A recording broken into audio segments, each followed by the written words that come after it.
Internet, how are you guys? Anyway, I know it's very few and far between and very infrequent that I post up videos, but I want to show you guys my recent updates, my product hauls, and also an update on the Garnier products that I had in my other video. I haven't seen a real significant difference yet, even though it's been a few weeks, but also I've been dieting, and also I cheated on my diet on Monday nights, and I went really overboard this week. And as you guys may know, dairy products and a lot of breads, I believe, but dairy products in general are big inflammatories of the skin. So I do kind of have one right here that I kind of covered up, which brings me to my newest exciting haul.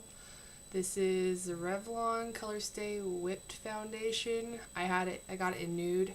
I did need to update my foundation anyway because I have the Colorstay liquid foundation in natural tan because of the summer. I had to get a darker one. I may have had that in a video already, but I did started wanting to look into a lighter color for the winter, especially because up here in Humboldt County, the summer ends and we will have like 6 months of nothing but haze. There is no sunlight and people here get really pale.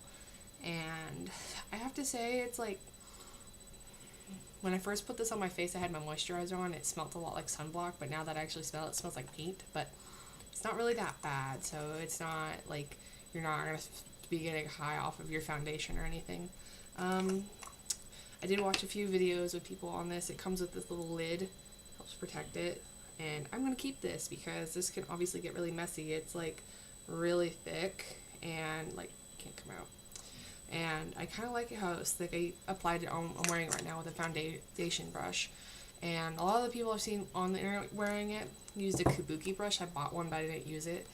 I would probably use the kabuki brush because when I was putting on with the foundation brush, which is like a flat-ended brush, and I did put it on a little thick because I wanted to cover up a lot of my imperfections on my face, but it did do streaking with the brush, so unless you're doing it with your fingers or the kabuki brush, it'll probably come out a little streaky.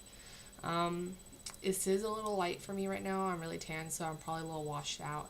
I did put my bronzer on and some blush, and I'm also wearing falsies.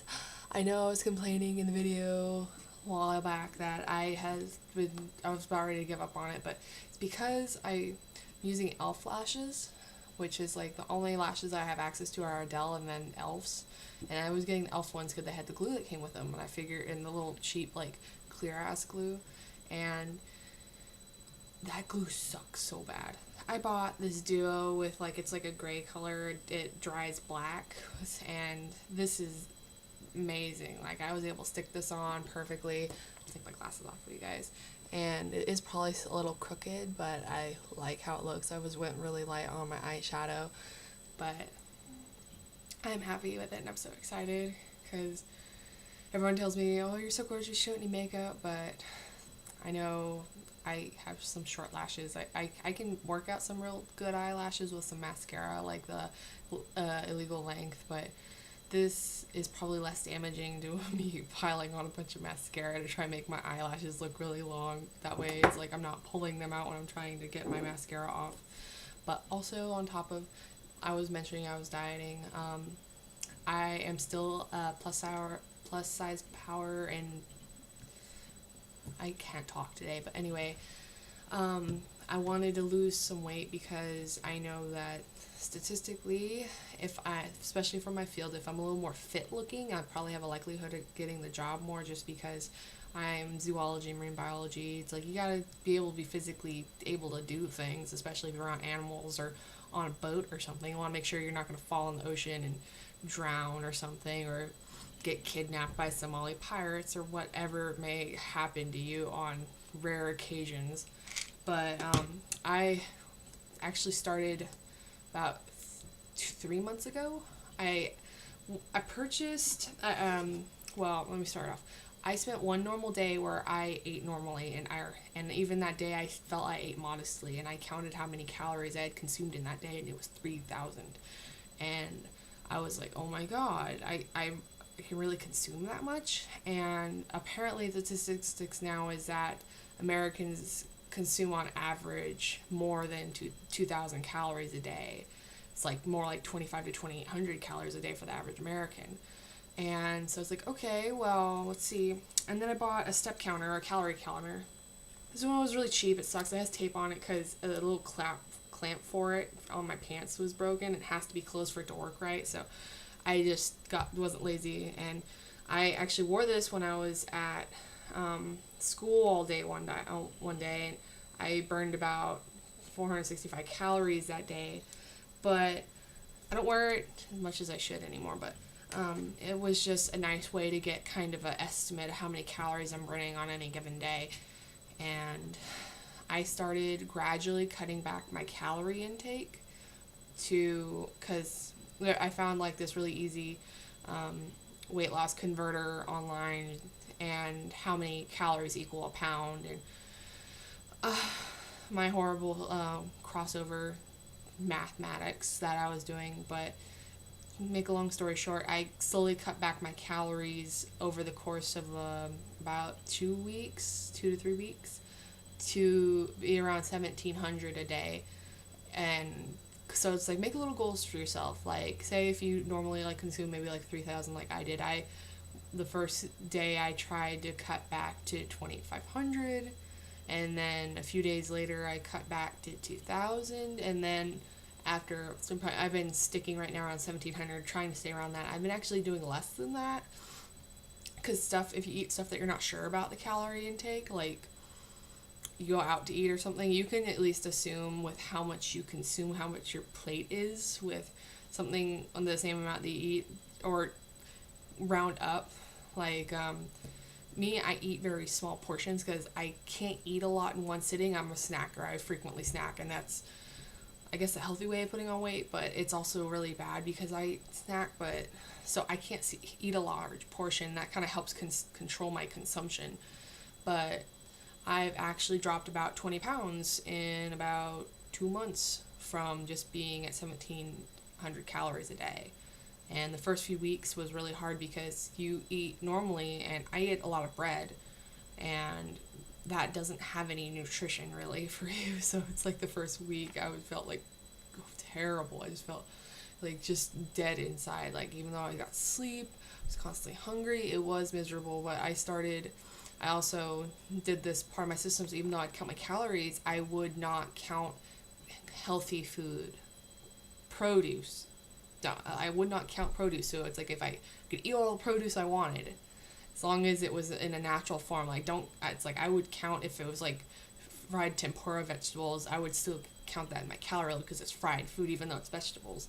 But like, if I had for dinner, say, if I had like 1,500 calories in a day, and I had this heaping size of green beans and a little side of potatoes, I'd probably maybe count the calories on the potatoes depending on how much of them I ate. But I could eat as much of the green beans as I wanted, and it's just like a really good way to kind of like, if you're really hungry, it's like, it's not going to count. It's like, oh my god, if I eat this now, I'll have like that one cookie later or something.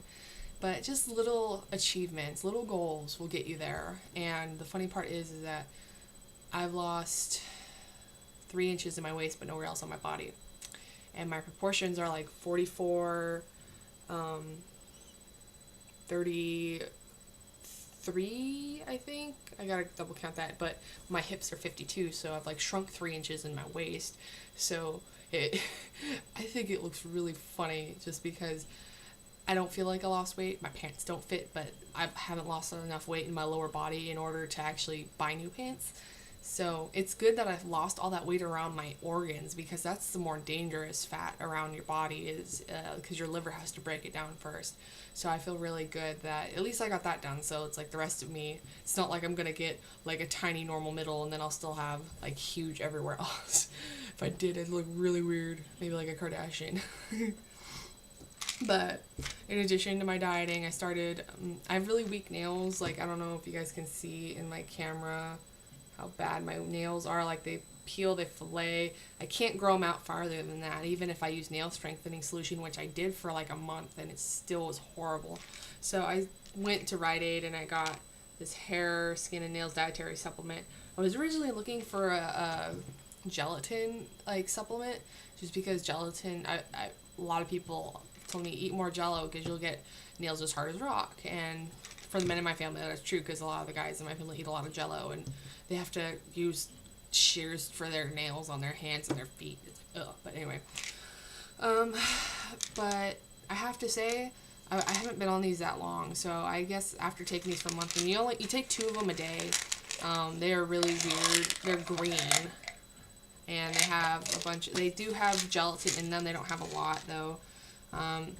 They do smell kind of funky. I want to say there's probably an algae in them just because of the way they smell, and the aftertaste is not pleasant. So you kind of gotta chug a chase. They're really good for them.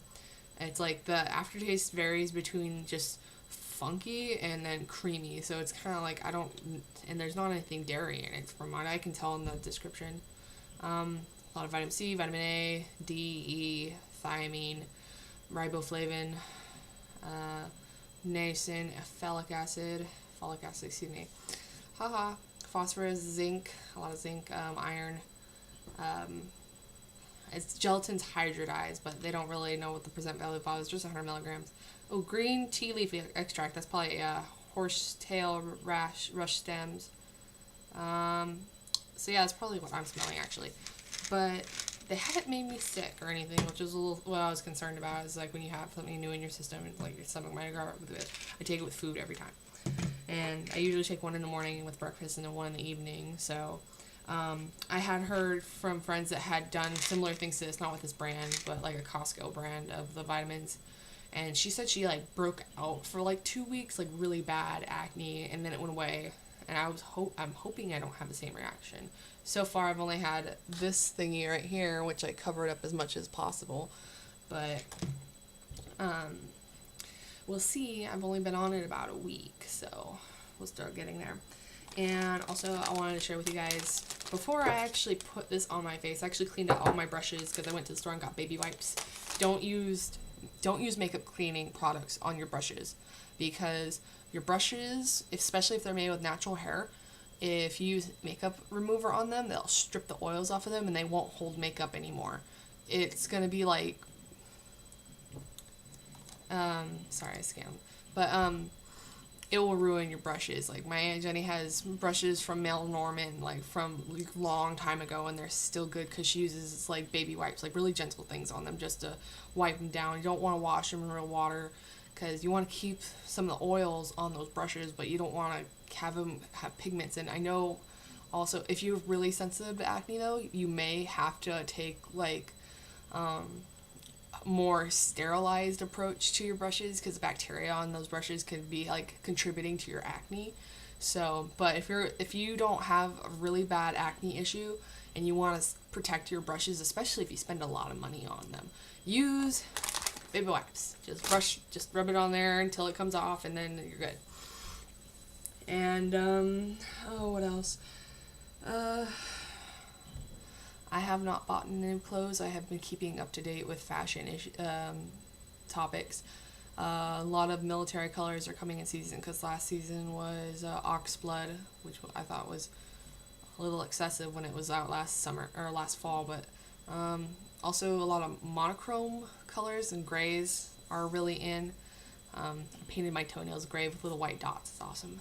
And other stuff about my life other than me getting nervous about finding work. I am waiting for the JET program to post applications so I can start applying and getting my letters of recommendation, everything set in order, because I think it'd be really awesome to go to Japan for a year, teach English. I'd love to learn another language. I would like to expand my job possibilities internationally. My family certainly isn't that excited about it, but they understand it's like, I'm the adventurous one, so I need to jump where I can jump. But also it'd be really nice because I watch a lot of vlogs on the internet, especially YouTube mainly, about people in Japan and things going on, and I was really concerned initially with a lot of some of the negative stuff I was watching about it, about being plus size and being there, and I understand I will never find clothes there. It is going to be very unlikely. unless I'm near the city and near a department store because of my size. I also understand that not just because I'm going to be full on, obviously, a European-ish foreigner that I'll stick out, but because I will be plus size, I will stick out worse. But it's not like the same plus size issues in Japan as there is in the States. It's like, States, it's like it's a negative point of view a lot of times on plus size people. Like, oh, like, you're just not, it's a negative, it's body type, which is why I'm also trying to lose a little bit of weight, because employers will look at you as less capable in some job aspects if you're a little bit on the heavier side, which is what I'm worried about. But I'm really excited about it. I'd really love to get a flavor of a different culture and meet new people, especially people I'd be super excited to see, like, oh my god, you're not from around here, where are you from? And just learn from me. And also their zoos are very beautiful. I'd like to see a whale shark. It'd be so awesome. But anyway, I am going to also start applying in January to zoos and aquariums in the States. I'm really hoping I can find a good one. I'm a little nervous. My experience is limited, but I have been told by everyone that's ever given me any good advice, it's like, even if you don't think you qualify for it, apply anyway. And I did that this summer, and I actually got called back on some really obscure jobs that I applied to just because it's like, well, what's the worst going to happen?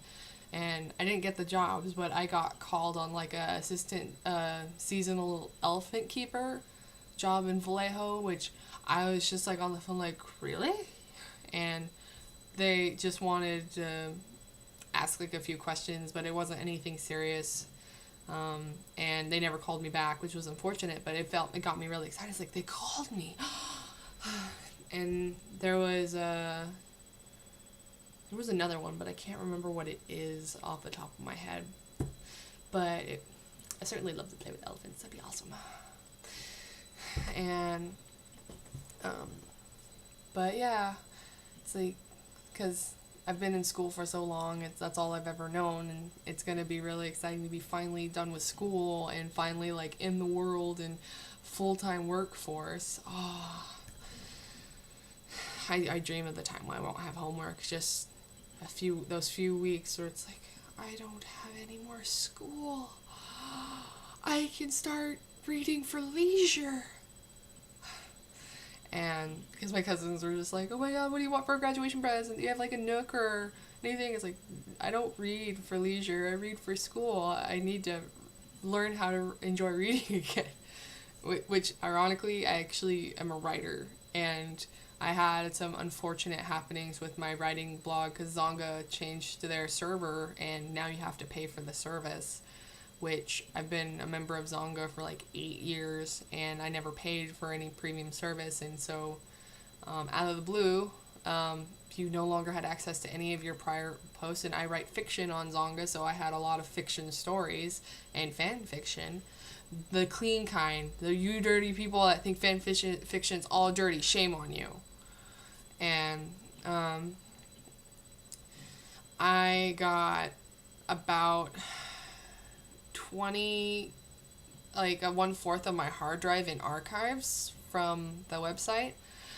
My computer almost crashed because of how I had a lot of material, and I actually compiled them into 5 different files to back them up on my computer. And fortunately, my computer like reorganized itself and was able to take the load, but it was rather unsettling, especially because the archived form that they gave it to us had all these formatting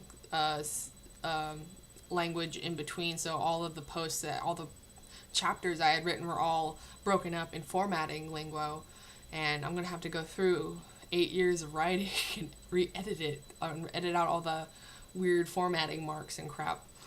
That's not gonna be exciting, but I'm happy that I got my material back, because after you write so much volumes of different stuff, you will forget what you write about, and you can go in as a writer, you go back and you re-enjoy it, like, oh, it's like I remember I wrote this, but it had been so long, so it's still enjoyable, which is nice. And I'm still trying to reconnect with people from Zonga that were on my WebRing, my readers, to find a new free blogging spot. So that way I can continue on with my story, because I left off at like a big one of those key breaking points. You get to a story and it's like, no! So that is my life for the update right now. This rare occasion where I've been able to post has been because I didn't have to go to work today.